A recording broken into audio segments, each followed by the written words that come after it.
কিয়ামতের ময়দানে সর্বপ্রথম ইবাদতের মধ্যে নামাজের হিসাব হবে। আমি বলবো, আপনারা উত্তর দিবেন। বলেন তো, ইবাদতের ক্ষেত্রে কিয়ামতের ময়দানে সর্বপ্রথম কোন ইবাদতের হিসাব হবে? নামাজের। একটা কিতাব আছে, নাম সহিহুল জামি', হাদিস নাম্বার 2573 নাম্বার হাদিস, 2573 নাম্বার হাদিস। এই হাদিসে রাসূল আকরাম সাল্লাল্লাহু আলাইহি ওয়াসাল্লাম বলেন, আউয়ালু মা ইউহাসাবু বিহিল আবদু ইয়াউমাল কিয়ামাতিস সালাত। কিয়ামতের ময়দানে সর্বপ্রথম ইবাদতের ক্ষেত্রে নামাজের হিসাব নেওয়া হবে। ফাইন সালাহাত, আল্লাহ নবী বলেন, যদি নামাজ শুদ্ধ হয়ে যায়, সালাহা সাইরু আমালি, সকল আমলগুলা শুদ্ধ। আগে নামাজের হিসাব, এটা যদি সঠিক হয় তো বাকিগুলোর মূল্য আছে। ওয়াইন ফাসাদাত, নামাজ যদি অশুদ্ধ হয়ে যায়, নামাজ যদি বিনষ্ট হয়ে যায়, ফাসাদাত সাইরু আমালিহি, তার অন্যান্য আমলগুলা বিনষ্ট। নাউজুবিল্লাহ। অনেকের নামাজ পড়ে না, সারাক্ষণ নবীর প্রেম প্রেম বলে। আমার ভিতরে নবীর প্রেম আছে। জোহর পড়ছেন নি? কয় না। আসর পড়ছেন না, মাগরিব না, এশা না। তাহলে প্রেম কিভাবে? এটা বুঝবেন না। নবীর প্রেম অন্তরে আছে। নামাজ না পড়লে নবীর প্রেম, এটা একদম মিথ্যা কথা, এটা ভণ্ডামির পরিচয়। দলিল আমি একটু পরে দলিল দিচ্ছি, দেখেন একের পর এক দলিলগুলো মুখস্থ রাখবেন, দেখবেন যে না, যারা নামাজ পড়ে না তাদের মাঝে নবীর প্রেম নাই, এটা মিথ্যা কথা। তাহলে 3 নাম্বার, নামাজ শুদ্ধ হবে কিয়ামতের মাঠে। নামাজের হিসাব যদি ঠিক হয়, সব ঠিক। হাতে পায়ে ধরে বলি, দুনিয়ার মধ্যে অন্য কিছু আপনি করেন আর না করেন, নামাজ ঠিক করেন। সর্বপ্রথম নামাজ ঠিক করেন, কারণ কিয়ামতের মাঠে আপনি সর্বপ্রথম নামাজের হিসাব দিতে হবে। আল্লাহ আমাকে আপনাদের সকলকে যতদিন বেঁচে থাকবো এক ওয়াক্ত নামাজ স্বেচ্ছায় সজ্ঞানে আমরা আর কখনো ছেড়ে দিব না, কাজা করবো না, ইনশাআল্লাহ। এগুলো 3 নাম্বার। 4 নাম্বার, যেই ব্যক্তি 5 ওয়াক্ত নামাজ পাবন্দির সাথে পড়বে, ওই ব্যক্তিকে আল্লাহ পাক রব্বুল আলামিন নিজ জিম্মায় জান্নাতে প্রবেশ করাবে। আবু দাউদ শরীফ হাদিস নাম্বার 1420 নাম্বার হাদিস, 1420 নাম্বার হাদিস। قال رسول الله صلى الله عليه وسلم, আল্লাহ নবী বলেন, 5 সালাওয়াত, 5 ওয়াক্ত নামাজ, কাতাবাহুল্লাহু আলাল ইবাদ, বান্দা বান্দির উপর আল্লাহ 5 ওয়াক্ত নামাজ ফরজ করেছেন। জোরে বলেন, কয় ওয়াক্ত? আওয়াজ দিয়ে বলবেন, ফজর সহ না ফজর ছাড়া? 5 ওয়াক্ত নামাজ বান্দার উপর আল্লাহ ফরজ করেছেন। ফামান জাআ বিহিন্না লাম ইউদাইয়্যি মিনহুন্না শাইআ ইস্তিগফাফান বিহাক্কিহিন্না। 1 ওয়াক্ত নামাজ যদি কেউ অবহেলা করে ছেড়ে না দেয়, 1 ওয়াক্ত নামাজ যদি কেউ অবহেলা করে ছেড়ে না দেয়, আমি আবার বলছি, 1 ওয়াক্ত নামাজ যদি কেউ অবহেলা করে ছেড়ে না দেয়। অবহেলা কাকে বলে? হুজুরে নামাজের দাওয়াত দিচ্ছে, এই এলাকার একজন, ভাই চলেন। আরে যান ভাই, চলেন। আরে যান তো ভাই, চলেন না নামাজে চলেন। আরে যান ভাই, চলেন না। এই যে আরে যান, অবহেলা, ব্যাপার না, কোন এটা কোনো ব্যাপার না, যান হুজুর পড়বো কালকে, মানে ব্যাপার না। নবীজি বলেন, অবহেলা করে 1 ওয়াক্ত নামাজ ছাড়বে না। কানা লাহু আহদুন ইনদাল্লাহ আইয়ুদখিলাহুল জান্নাহ। 5 ওয়াক্ত নামাজ যারা নিয়মিত আদায় করবে, 1 ওয়াক্ত অবহেলা করে ছেড়ে দিবে না, আল্লাহ পাক রব্বুল আলামিনের ওয়াদা, আল্লাহ তাকে জান্নাতে প্রবেশ করাবেন। 5 ওয়াক্ত নামাজ নিয়মিত আদায় করলে আল্লাহ তাকে জান্নাতে প্রবেশ করাবেন। আল্লাহ আমাদের সকলকে 5 ওয়াক্ত নামাজ পাবন্দির সাথে আদায় করার তৌফিক দান করেন। নামাজের উপকারিতা নাম্বার 5, যেই ব্যক্তি নিয়মিত নামাজ আদায় করবে, আল্লাহ তাকে অস্থিরতা থেকে মুক্তি দান করবেন। সূরা মারিজ 19 থেকে 23 নাম্বার আয়াত আছে না, ইন্নাল ইনসানা খুলিকা হালুআ, মানুষকে অস্থির করে সৃষ্টি করা হয়েছে। আমি আপনি জন্মগতভাবে অস্থির, আমরা জন্মগতভাবে অস্থিরতা আমাদের মাঝে আছে। ইযা মাসসাহুশ শাররু জাযুআ, অকল্যাণ যদি মানুষকে স্পর্শ করে, মানুষ উৎকণ্ঠিত হয়ে যায়। ওয়া ইযা মাসসাহুল খায়রু মানুআ, 5 তালা 10 তালা বাড়ির মালিক হয়ে গেলে মানুষ কৃপণ হয়ে যায়, বকিল হয়ে যায়। অকল্যাণ ধরলে উৎকণ্ঠিত হয়ে যায়। আর মানুষকে যখন কল্যাণ ধরে, টাকা পয়সা আসে, তখন ওই ব্যক্তিটা কৃপণ হয়ে যায়, টাকা দিতে চায় না, দান করতে চায় না, সদকা করতে চায় না। তবে ইল্লাল মুসাল্লিন আল্লাযীনা আলা সালাতিহিম দাঈমুন, যারা নিয়মিত আদায় করে তারা কৃপণ হবে না, তারা উৎকণ্ঠিত হবে না, তারা অস্থির হবে না। আল্লাহ তাদেরকে অস্থিরতা থেকে, উৎকণ্ঠ হওয়া থেকে, কৃপণ হওয়া থেকে, নিয়মিত নামাজ আদায়কারী যারা, তারা টাকা পয়সা হলেও আল্লাহ তাদেরকে এই অপরাধগুলা থেকে হেফাজত করবে, অস্থিরতা কাজ করবে না। টাকা, এই 5 নাম্বার উপকারিতা। 6 নাম্বার, নামাজ অশ্লীলতা এবং অপছন্দনীয় কাজ থেকে বাধা দেয়। অশ্লীলতা এবং অপছন্দনীয়, এই জায়গাটা বুঝেন সবাই। আমাদের অনেক যুবক ভাইয়েরা কয়, হুজুর এত নামাজ পড়ি, নামাজ পড়ার পরেও তো আমি খারাপ কাজ ছাড়ি না, আমি খারাপ কাজ ছাড়ি না। সূরা আনকাবুতের 45 নম্বর আয়াত আল্লাহ বলেন, ইন্নাস সালাতা তানহা আনিল ফাহশাই ওয়াল মুনকার, নিশ্চয়ই নামাজ অশ্লীলতা এবং অপছন্দনীয় কাজ থেকে বাধা দেয়। একটু বুঝেন, আজকে এশার নামাজ পড়লেন যারা, এশার নামাজ মনে করেন 25 মিনিট লাগলো আপনার পড়তে। আচ্ছা, যেই যুবকরা অভিযোগ দেন যে আমরা তো হুজুর জুমার নামাজ পড়ি আর পরের জুমাটা পড়ি, মাঝখানে আর কিচ্ছু পড়ি না, আছে না একদল এরকম, এক জুমা আরেক জুমা মাঝখানে আর পড়ে না। তো ওনারাও বলে হুজুর নামাজ তো পড়ি, অশ্লীলতা থেকে তো আমরা বাঁচতে পারি না, গত 6 দিন কিন্তু নামাজ পড়ে না। আচ্ছা বলেন তো, 1.5 ঘন্টায় 6 দিনে কয় ঘন্টা হয়? প্রতিদিন 1.5 ঘন্টা হলে 9 ঘন্টা। প্রতিদিন 1.5 ঘন্টা হলে 6 দিনে কয় ঘন্টা হয়? 9 ঘন্টা। কিভাবে? আপনি 5 ওয়াক্ত নামাজ যদি মোটামুটি ভাবে পড়েন 1.5 ঘন্টা লাগবে 5 ওয়াক্ত। তো 1.5 ঘন্টায় 6 দিনে হয় 9 ঘন্টা। এই 9 ঘন্টা তো আপনি গুনাহ করবেন না, এটা নিশ্চিত। বুঝাইতে পারি নাই? এই 9 ঘন্টা তো আপনি গুনাহ করবেন না। আচ্ছা, আপনি এশার নামাজে আসলেন, মনে করেন এশার নামাজে আইসা আপনি 25 মিনিট নামাজে চলে গেল। নামাজের পর তাবলীগওয়ালার একজন বলল, ভাই তালিমে বসেন। আপনার মন না চাইতেও আপনারা ধইরা তালিমে বসাইছে। তালিমে বসার পর লজ্জায় উঠতে পারতেছেন না, কেমনি উঠি, আরো 25 মিনিট গেছে তালিমে। আগের 25 আর এই 25-এ কয় মিনিট হইল? 50 মিনিট। আপনার দোস্ত কিন্তু মসজিদের বাইরে দাঁড়ায় রয়েছে, আরে তাড়াতাড়ি এক জায়গায় যাবো। মসজিদ থেকে বের হওয়ার সময় ইমাম সাহেব কয়, কিও কেমন আছো তুমি? হঠাৎ মসজিদে, মাশাআল্লাহ ভালোই তো, তালিম বসছো না? হুজুরে দাঁড়ায় দাঁড়ায় আরো 10 মিনিট। আপনার মেজাজ কিন্তু খারাপ, কইতে পারতেছেন না। তাহলে আপনার মন না চাইলেও আপনি 1 ঘন্টা মসজিদে দিলেন, এই 1 ঘন্টা আপনি গুনাহ করেন নাই। হ্যাঁ, এই তো নামাজ আপনাকে অশ্লীলতা থেকে বাধা দিচ্ছে। তো এই যে নামাজ আপনাকে অশ্লীলতা থেকে বাধা দিচ্ছে, আপনি নামাজ পড়েন নিয়মিত, নামাজ আপনাকে অশ্লীলতা থেকে বাধা দিবেই। আরে ভাই, আপনি যতক্ষণ নামাজ পড়তেছেন ততক্ষণ তো আপনি গুনাহ করতেছেন না। তাহলে আপনি দৈনিক 1.5 ঘন্টা যদি দেন, 6 দিনে যদি আপনার 9 ঘন্টা গুনাহ না হয়, দৈনিক 1.5 ঘন্টার মধ্যে বাকি ঘন্টাগুলো আপনার ঘুম আছে, আপনার পড়াশোনা আছে। ভাইও আপনি নামাজ শুরু করে দেন নিয়মিত, একটা দিন এমন হয়ে যাবে এই নামাজ আপনার ভিতরে এই উপলব্ধি তৈরি করে দিবে যে তুমি আর গুনাহ করবা না। দেখবেন নামাজ আপনাকে গুনাহ থেকে হেফাজত করবে। তাহলে 6 নম্বর উপকারিতা, নামাজ অশ্লীলতা এবং বেহায়াপনা থেকে বাধা দেয়। আল্লাহ আমাদের সকলকে নামাজ পড়ার তৌফিক দান করেন। বিসমিল্লাহির রহমানির রহিম। আল্লাহুম্মা লাকাল হামদু ওয়া লাকাশ শুকরু। 7 নাম্বার, মাগফিরাতুল লিল মাআসি, নামাজ যারা পড়ে তাদের আগের সব গুনাহ আল্লাহ মাফ করে দেয়। এই ব্যাপারে 5টা হাদিস বলি আপনাদের সামনে, 5টা উদাহরণ। 1 নাম্বার, মুসলিম শরীফের হাদিস নাম্বার 428 নাম্বার হাদিস। হযরত উসমান রাদিয়াল্লাহু তাআলা আনহুর গোলাম, উনি বলেন, সামিআতু উসমান ইবনে আফফান রাদিয়াল্লাহু তাআলা আনহু ওয়া হুয়া বিফিনাইল মসজিদ ফাজাআহুল মুয়াজ্জিন ইনদাল আস। উসমান গনির গোলাম বলেন, হযরতে উসমানকে একদিন দেখলাম মসজিদের চত্বরের মধ্যে। হযরতে উসমান, মুয়াজ্জিন সাহেব আসরের নামাজের সময় আসছে হযরতে উসমানকে ডাকার জন্য। ফাদা বিউজুই, ওযুর পানি চাইলেন। যাওয়ার পর ফাতাওয়াদ্দা, হযরতে উসমান ওযু করলেন। ওযু করার পর হযরতে উসমান বললেন, ওয়াল্লাহি লা উহাদ্দিসান্নাকুম হাদিসা, আল্লাহর কসম আমি তোমাদেরকে একটা হাদিস বলবো। এবার হযরতে উসমান বলেন, ইন্নী সামি'তু রাসূলুল্লাহি সাল্লাল্লাহু আলাইহি ওয়াসাল্লাম ইয়াকুল, আমি আল্লাহর নবীকে বলতে শুনলাম, লা ইয়াতাওয়াদ্দাউ রাজুলুন মুসলিম, কোন মুসলমান যখন ওযু করে, জোরে বলেন, কোন মুসলমান যখন, আবার কোন মুসলমান যখন ফায়ুহসিনুল ওযুআ, সুন্দরভাবে ওযু করে, ফায়ুসাল্লি সালাতান, এরপর নামাজ আদায় করে, ইল্লা গফারাল্লাহু লাহু মা বাইনাহু ওয়া বাইনাল্লাতী তালিহা, ওই নামাজের আগের সব গুনাহ আল্লাহ মাফ করে দেন।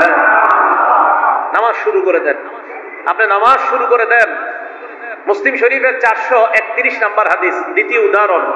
এটাও হযরতে ওসমানের বর্ণনা। তিনি বলেন, মা মিন ইমরিইম মুসলিমিন তাহদুরুহু সালাতুন মাকতুবা, কোন মুসলমানের যখন ফরজ নামাজের সময় হয়ে যায়, বলেন তো ব্যবসায়ী মুসলমান যদি হয়, ওই ব্যবসায়ীর যখন ফরজ নামাজের সময় হয়ে যায়, মা বোনরা রান্নায় আছে, ফরজ নামাজের সময় যদি হয়ে যায়, চাকরির স্থলে আমরা আছি, ফরজ নামাজের সময় যদি হয়ে যায়, যে যে পেশার মধ্যে পজিশনের মধ্যে আছি, ফরজ নামাজের সময় যদি হয়ে যায়, ফায়ুহসিন ওযুআহা, সুন্দরভাবে ওযু করে, ওয়া খুশুআহা ওয়া রুকুআহা, সুন্দরভাবে রুকু সিজদা আদায় করে, ইল্লা কানাত কাফফারাতান লিমা ক্বাবলাহা মিনাজ যুনুব, তার এই নামাজ আগের সব গুনাহের কাফফারা হয়ে যায়। তবে মালাম ইউতি কাবীরাতান, কবিরা গুনাহ করেন না, কবিরা গুনার জন্য আবার আলাদা মাপ চাইতে হবে। আল্লাহ আমাদের এই মুহূর্তে সকলকে মনে মনে কবিরা গুনার জন্য তওবা করার আমরা করতেছি, বলেন আল্লাহ আপনার কাছে ক্ষমা চাই, সবাই বলেন আস্তাগফিরুল্লাহ। আবার দিল থেকে আপনারা তো জানেন কার কি হালাত, আল্লাহকে বলেন আস্তাগফিরুল্লাহ। আশাবাদী আল্লাহ আমাদেরকে মাফ করে দিয়েছেন।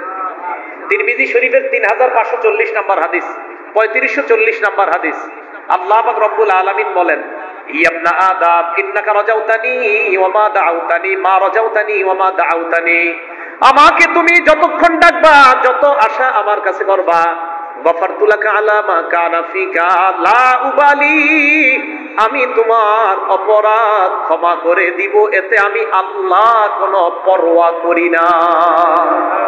আমি মাফ করে দিব, আমি তোমাকে, আমি পরোয়া করি না তোমাকে ক্ষমা করে দিতে, আমি তোমাকে মাফ করে দিব। এরপরে কি বলে দেখেন, ইবনা আদম, হে আদম সন্তান, লাউ বালাগাত যুনুবুকা আনানাস সামা, তোমার গুনাহ যদি আকাশের চূড়ায় গিয়ে পৌঁছে যায়, কোথায়? আকাশের চূড়ায়, সুম্মাস্তাগফারতানি, এরপর আমার কাছে তুমি বলেছো আস্তাগফিরুল্লাহ, পড়েন আল্লাহ বলেন,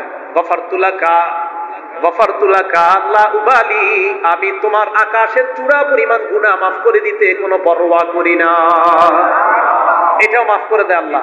এরপর বলেন, ইবনা আদম, হে আদম সন্তান, লাউ আতাইতানি বিকরাবিল আরদি খাতায়া লা তুশরিক বিহি শাইআ, তুমি যদি আমার কাছে জমিনের রাশি রাশি অপরাধ নিয়ে উপস্থিত হয়ে যাও, শিরিক ছাড়া যত গুনাহ নিয়ে উপস্থিত হয়ে যাও, গফারতু লাকা লা আতাইতুকা বিকরাবিল আরদি মাগফিরা, আমি রাশি রাশি ক্ষমা নিয়ে তোমার কাছে উপস্থিত হয়ে যাই। তাহলে কবিরা গুনাহ এটা করা যাবে না, এটার জন্য আমরা আল্লাহর কাছে মাফ চাবো। সহিহ বুখারী হাদিস নাম্বার 2653 নম্বর হাদিস, 2653, এই হাদিসে রাসূল আকরাম সাল্লাল্লাহু আলাইহি সাল্লাম বলেন, আল কাবাইর, 5টা কবিরা গুনার কথা বলছে এই হাদিসে। সবচেয়ে বড় বড় কবিরা গুনাহ, 1 নাম্বার আল ইশরাকু বিল্লাহ, আল্লাহর সাথে শিরিক করা, 2 নাম্বার ওয়া উকুকুল ওয়ালিদাইন, মা বাবার সাথে নাফরমানি করা, 3 নাম্বার ওয়া কতলুন নাফসি, অন্যায়ভাবে কাউকে হত্যা করা, 4 নাম্বার ওয়াল ইয়ামিনুল গুমুস, মিথ্যা শপথ করা। এই মিথ্যা শপথ বুঝেন আপনারা? ব্যবসায়ী কারা কারা আছেন একটু হাত তোলেন তো, হাত নামান। ব্যবসায়ীর দোকানে শাটার লাগাইতেছে, দোস্ত গিয়ে বলছে, দোস্ত মেয়েটার একটা শীতের সোয়েটার দরকার, আর্জেন্ট, তাড়াতাড়ি দে। তা আপনি তাড়াতাড়ি খুলছেন বন্ধুর জন্য শাটার, খোলার পরে বন্ধু বলতেছে কত দিব? অন্যদের থেকে 900 রাখি, তুই 850 দে। অন্যদের থেকে 900 রাখি, তুই 850 দে। আর বলিস না দোস্ত, আল্লাহর কসম এটা কিনা আছে 800 কইরা, 50 টাকা তোরে লাভ দিছে। মানুষে বলিস না, বুঝানোই যায় না, সদরঘাট গিয়া খুঁজা দেখা যায় না, দাম 300 টাকা। কত?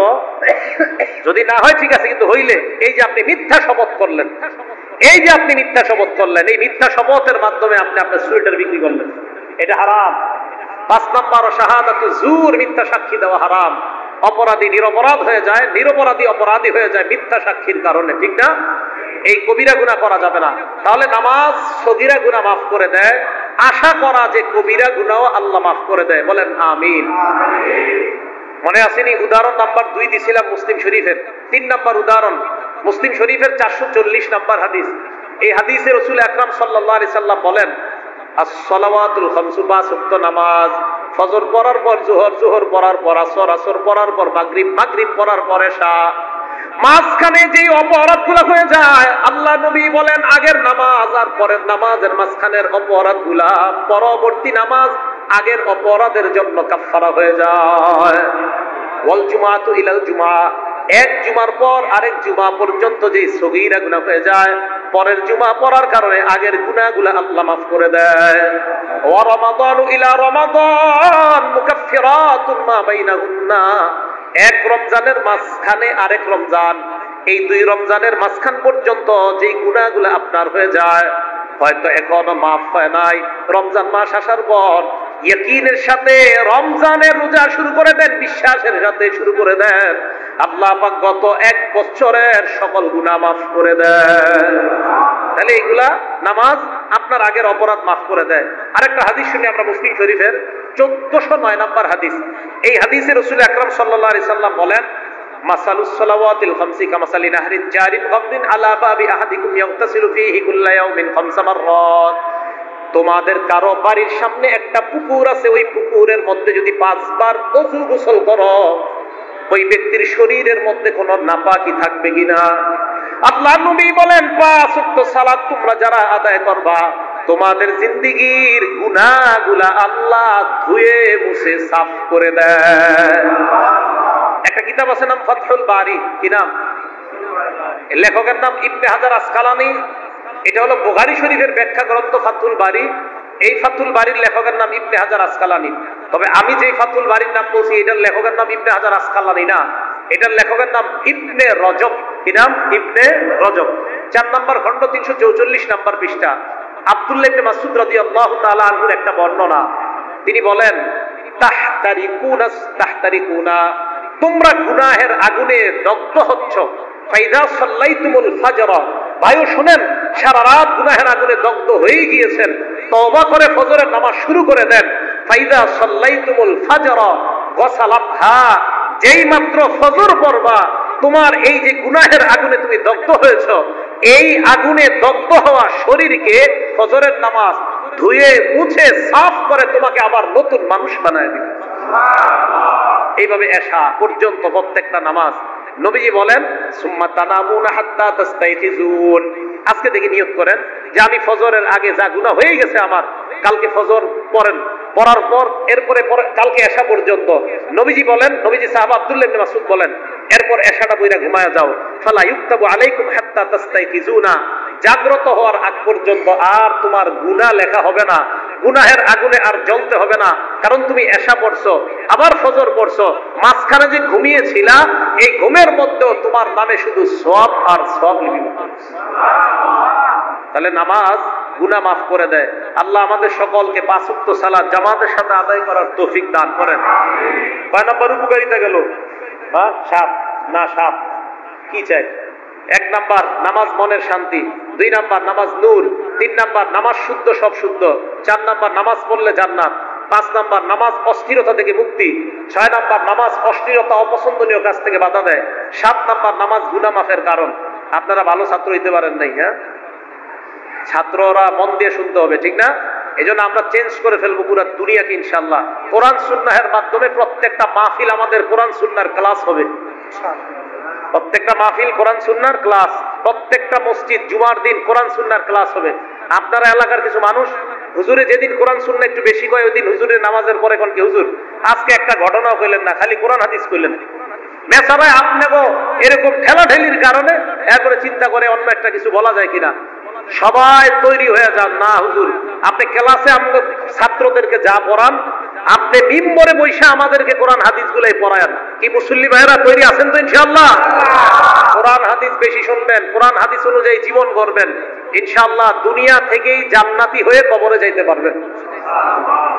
8 নাম্বার, নামাজ পড়লে আল্লাহ মর্যাদা বাড়ায় দেয়। সুবহানাল্লাহ। মুসলিম শরীফ হাদিস নাম্বার 480 নাম্বার হাদিস।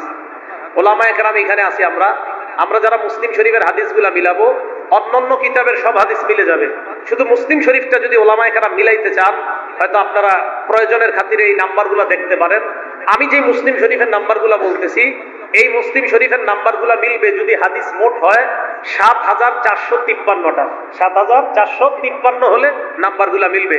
কারণ আমাদের কওমি মাদ্রাসায় যে মুসলিমের নুসখাটা, এখানে হাদিস সংখ্যা বিলা তাকরার আছে 3033টা, আর আমি তাকরার সহ বলতেছি হাদিসগুলা, এক্ষেত্রে হাদিস সংখ্যা হবে 7453। অন্যগুলা মিলবে, বুখারী আর যা যা আছে সব মিলে যাবে। তো 8 নাম্বার, নামাজ পড়লে আল্লাহ মর্যাদা বাড়ায় দেয়। মুসলিম শরীফের 480 নাম্বার হাদিস। নবীজির গোলাম নাম সাওবান রাদিয়াল্লাহু তাআলা। ওনার কাছে এক ব্যক্তি আসছে নাম মা'দান রাহমাতুল্লাহি আলাইহি। মা'দান রাহমাতুল্লাহি আলাইহি সাওবান রাদিয়াল্লাহু তাআলা আনহুর কাছে আয়েশা কয়, আখবিরনি বিআমালিন আমালুহু ইউদখিলুল্লাহু বিহিল জান্নাহ। আমাকে এমন একটা আমল আপনি শিখিয়ে দেন যে আমলটা করলে আল্লাহ আমাকে মরণের সাথে সাথে জান্নাতি বানায়া দিবেন। এমন একটা আমল আমারে শিখান। আমি প্রশ্ন করার পর নবীর গোলাম চুপ। আমি দ্বিতীয়বার প্রশ্ন করলাম, উনি চুপ। আমি তৃতীয়বার আবার প্রশ্ন করলাম, এবার তিনি বললেন, তুমি আমাকে যেই প্রশ্নটা করলা আমি এই প্রশ্ন আল্লাহর নবীকে করেছিলাম। নবীজি আমাকে জবাব দিয়েছে, আলাইকা বিকাসরাতিস সুজুদ। যদি তুমি জান্নাতি হইতে চাও বেশি বেশি সিজদা করবা। বলেন, জান্নাতি হতে চাইলে কি করা? আরো জোরে, জান্নাতি হতে চাইলে কি করা? সিজদা করা। ফাইন্নাকা লা তাসজুদু লিল্লাহি সাজদা ইল্লা রাফাকাল্লাহু বিহা দারাজা। যতবার তুমি সিজদা দাও প্রত্যেকটা সিজদার সাথে সাথে জান্নাতে তোমার একটা মর্যাদা বেড়ে যায়। ওয়াহাত্তা আনকা বিহা খতিয়া, সাথে সাথে তোমার অপরাধ ঝরে যায়। সুবহানাল্লাহ। মর্যাদা বাড়ে, অপরাধ ঝরে। বলেন, মর্যাদা বাড়ে, অপরাধ ঝরে। মর্যাদা বাড়ে, অপরাধ ঝরে। নামাজের সিজদা। তাহলে নামাজের মাধ্যমে আমাদের মর্যাদা কমে না বাড়ে? এলো ৮ নাম্বার। ৯ নাম্বারটা মন দিয়ে শুনেন। নবীজির সাথী জান্নাতে কারা কারা হতে চাই? কার সাথী? আল্লাহ, আপনি আমাদের হাতগুলা দেখেন, আমি সহ এই মুসল্লি যারা হাত তুলছে, আমাদের সকলকে আপনি জান্নাতে নবীর কাছাকাছি থাকার তৌফিক দান করুন। নবীজির এক সাহাবা নাম রবিআ ইবনে কাব আল আসলামি। সাহাবাটার নাম যদি পারেন মনে রাখবেন, রবিআ ইবনে কাব। কি নাম? পুরোটা দরকার নাই, বলেন রবিআ। এই সাহাবা বলেন, কুনতু আবিতু মা রাসূলিল্লাহি সাল্লাল্লাহু আলাইহি ওয়াসাল্লাম। আমি আল্লাহর নবীর সাথে রাত্রি যাপন করলাম। রাতের বেলা আল্লাহর নবী যখন নামাজ পড়তে উঠলেন, আতাইতুহু বিউযুইহি ওয়া হাজাতিহি। আল্লাহর নবীর ওযুর পানি এনে দিলাম, প্রয়োজনীয় যা যা দরকার আমি এনে দিলাম। ওযুর পানি দেওয়ার পর, প্রয়োজনীয় জিনিসগুলা দেওয়ার পর, ওই সময় আল্লাহর নবী আমাকে বললেন, সাল। এই মিয়া, তুমি আমার কাছে কিছু চাও। ওইটা মুসলিম শরীফের 481 নম্বর হাদিস। বললেন যে আমার কাছে কিছু চাও, সাল, কিছু চাও। ওই সাহাবা বলেন, হুজুর আপনার কাছে কিছু চামু? কাহা চাও, যা চাইবা তাই দিব। সুবহানাল্লাহ। কি বুদ্ধি দেখেন ভাইও। আমি আর আপনি হইলে যে কি বলতাম আল্লাহ জানে। হয়তো বলতাম একটা বাড়ি, না হয় 5 লাখ টাকা, আল্লাহ হেফাজত করুক। ওই সাহাবা বুদ্ধি করে বললেন, ইন্নী আসআলুকা মুরাফাকাতাকা ফিল জান্নাহ ইয়া রাসূলুল্লাহ। আমি জান্নাতে আপনার সাথী হতে চাই। কি বুদ্ধি! নবীজিকে তুমি এটা কি বললা? হুজুর এটাই চাই। নবীজি সাথে সাথে বলছে, আওয়া গায়রা জালিকা, এছাড়া আর কিছুই চাও না? না হুজুর, আমি কিচ্ছু চাই না, এটাই চাই, আমি আপনার সাথে জান্নাতে থাকতে চাই। নবীজি বললেন, যদি এটাই চাও ফাইন্নি আলা নাফসিকা বিকাসরাতিস সুজুদ। বেশি বেশি সিজদা দাও, বেশি বেশি নামাজ পড়ো, বেশি বেশি নামাজ পড়ো। সিজদা মানে নামাজ আর কি, বেশি বেশি নামাজ পড়ো। নামাজ পড়লেই তো সিজদা দিবা। তাহলে যারা কয় নবীর প্রেম আছে, নবীর মহব্বত আছে, নামাজ না পড়লে কি হবে, তাদের কথা ভুল হয়ে গেল। নামাজ না পড়লে কি হবে, নবীর প্রেম আছে, এই কথা সঠিক নয়। বরং নবী বলছে, যত নামাজ পড়বা তত আমি নবীর কাছে জান্নাতে থাকবা। তাহলে নামাজ যত পড়বো তত নবীর কাছে থাকবো। আল্লাহ আমাদেরকে বেশি বেশি নামাজ পড়ার, জামাতের সাথে নামাজ পড়ার তৌফিক দান করেন। 10 নাম্বার, মন দিয়ে শুনেন। আজকে বাসা থেকে হাইট, এই জায়গায় যারা আছেন দূরবর্তী ছাড়া আর কি, কাছের যারা হেঁটে হেঁটে এখানে আসছেন, হাত তোলেন তো। হেঁটে আসছেন, হাত নামান। এই মসজিদের মুসল্লি যারা, আপনারা সচরাচর হেঁটে হেঁটে যারা আসেন, এই মসজিদের মুসল্লিরা হাত তোলেন তো। মাশাআল্লাহ, হাত নামান। এবার আপনারা শুনেন, মুসলিম শরীফের 1407 নম্বর হাদিস। ক্বালা রাসূলুল্লাহ সাল্লাল্লাহু আলাইহি ওয়াসাল্লাম, আল্লাহ নবী বলেন, মান তাতাহহারা ফি বাইতিহি, ঘরের মধ্যে যারা ওযু করবে। এই হাদিস দ্বারা বোঝা যায় মসজিদে ওযু না করে ঘরে ওযু করা ভালো। কি বলেন? ঘরে যারা ওযু করবে, ওযু করার পর সুম্মা মাশা ইলা বাইতিন মিন বুয়ুতিল্লাহ, এরপর আল্লাহর কোন ঘরের দিকে যারা হেঁটে হেঁটে রওনা করবে। ঘরের মধ্যে ওযু করলো, ওযু করার পর আল্লাহর কোন ঘরের দিকে হেঁটে হেঁটে রওনা করলো। নবীজি বলেন, এই যে আল্লাহর ঘরের দিকে হেঁটে হেঁটে রওনা করে আল্লাহর ঘরের দিকে রওনা হয়ে যায়, কানাত খাতওয়াতা, তার পাটা দুই ভাগ হয়ে যাবে, তার কদমটা দুই ভাগ। বলেন কদম পা কয় ভাগ? দুই। প্রথম পা ফালাইলেন, প্রথম পাটা ফালাইলেন ঘর থেকে বের হয়ে। প্রথম পাটা ফালানোর সাথে সাথে ইহদাহুমা তাহুত্তু খাতিআ, প্রথম পা ফালানোর সাথে সাথে আপনার গুনাহ একটা মাফ। ওয়াল উখরা তারফাউ দারাজা, আরেকটা পা ফালাইলেন আপনার মর্যাদা বাড়ছে। আজকে গণবেন, আজকে থেকে যতটা পা ফালাইতে ফালাইতে মসজিদে আসবেন মর্যাদা বাড়ে গুনাহ ঝরে, মর্যাদা বাড়ে গুনাহ ঝরে। তাহলে মসজিদে হেঁটে হেঁটেও যদি আসি লাভ না লস? তাহলে 10 নম্বর উপকারিতা, নামাজে হেঁটে হেঁটে আসলেও আল্লাহ পাক রব্বুল আলামিন মর্যাদা বাড়ায়। আল্লাহ আমাদেরকে মসজিদ মুখী সকলকে হওয়ার তৌফিক দান করেন। 11 নম্বর, যারা সকাল সন্ধ্যা মসজিদে আসেন, মানে ফজরেও আসেন, জোহরে আসেন, আসর, মাগরিব, এশা সবগুলাতে আসেন যারা, বুখারী শরীফ হাদিস নাম্বার 662, কত হয়? 662। 662 কত হয়? 662। ক্বালা রাসূলুল্লাহ সাল্লাল্লাহু আলাইহি ওয়াসাল্লাম, আল্লাহ নবী বলেন, মান গাদা ইলাল মসজিদি ওয়া রাহা, কোন ব্যক্তি যদি সকাল সন্ধ্যা মসজিদে যায়, আ'আদাল্লাহু লাহু নুজুলাহু মিনাল জান্নাতি কুল্লামা গাদা ওয়া রাহা, যতবার আপনি মসজিদের মধ্যে গেলেন ততবার জান্নাতে আল্লাহ আপনার জন্য মেহমানদারি প্রস্তুত করে দেন। কতবার আপনি আইছেন, পেট কিন্তু রেডি করেন জান্নাতে খাওয়ার জন্য। সুবহানাল্লাহ। যারা নামাজি আপনারা জান্নাতে ভরপুর খাবেন। যারা জান্নাতি, যারা নামাজি হবেন, জান্নাতে আপনাদের নাজ নেয়ামতের শেষ নাই। কারণ দিনে 5 বার আপনাদের জন্য মেহমানদারি তৈরি হচ্ছেই, হতে চলতেছে। তাহলে কি পরিমাণ মেহমানদারি আল্লাহ নামাজিদের জন্য প্রস্তুত করে রাখছে। এটা হলো 11 নম্বর প্রতিদান, নামাজির জন্য জান্নাতে মেহমানদারি প্রস্তুত হয়। 12 নম্বর প্রতিদান, আজকে আপনারা এশা পইরা কারা কারা এখনো বাসায় যান নাই? দেখি, যান নাই না? মাশাআল্লাহ, হাত নামান। আচ্ছা, অন্যরা সমস্যা নেই, আমিও তো পড়ি না এই জায়গায়, বাইরে থেকে আসছি। নবীজি সাল্লাল্লাহু আলাইহি সাল্লাম বলেন, যাদের এখনো ওযু আছে এবার হাত তোলা দরকার নেই। ক্বালা রাসূলুল্লাহ সাল্লাল্লাহু আলাইহি ওয়াসাল্লাম, আল্লাহ নবী বলেন, আল মালা, ও বুখারী হাদিস নাম্বার 2119, এই হাদিসটা বুখারী 2119 নাম্বার হাদিস, 2119।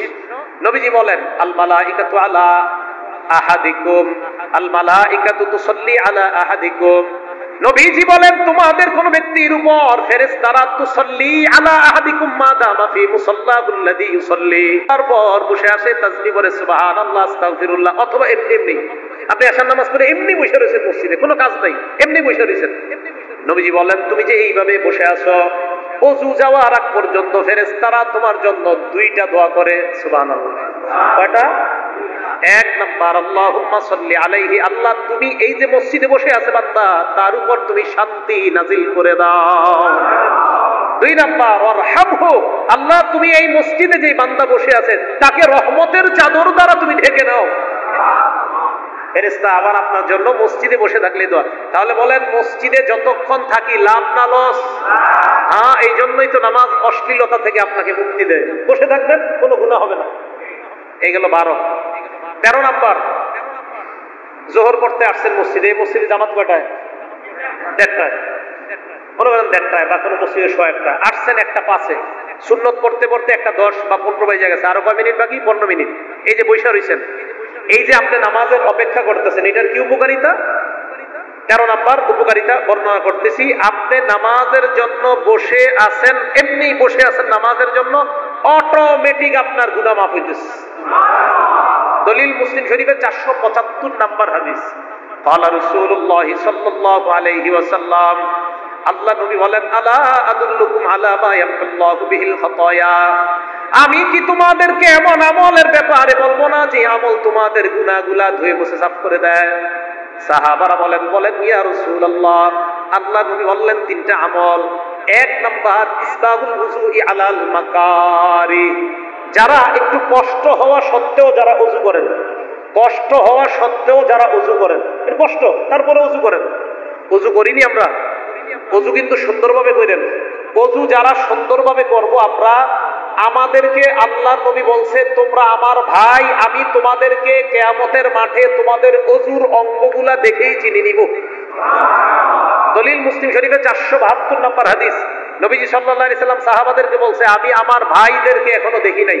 সাহাবারা কয়, হুজুর ভাইদেরকে কিভাবে চিনবেন? নবীজি বলছেন, ইয়াতুনানা গুররা মুহাজ্জালিনা মিনাল ওযু আরাআইতা লাউ আন্না রাজুলান লাহু খাইলুন গুররুম মুহাজ্জালাতুন বাইনা যাহরাই খাইলিন তুহমিন তুহমিন।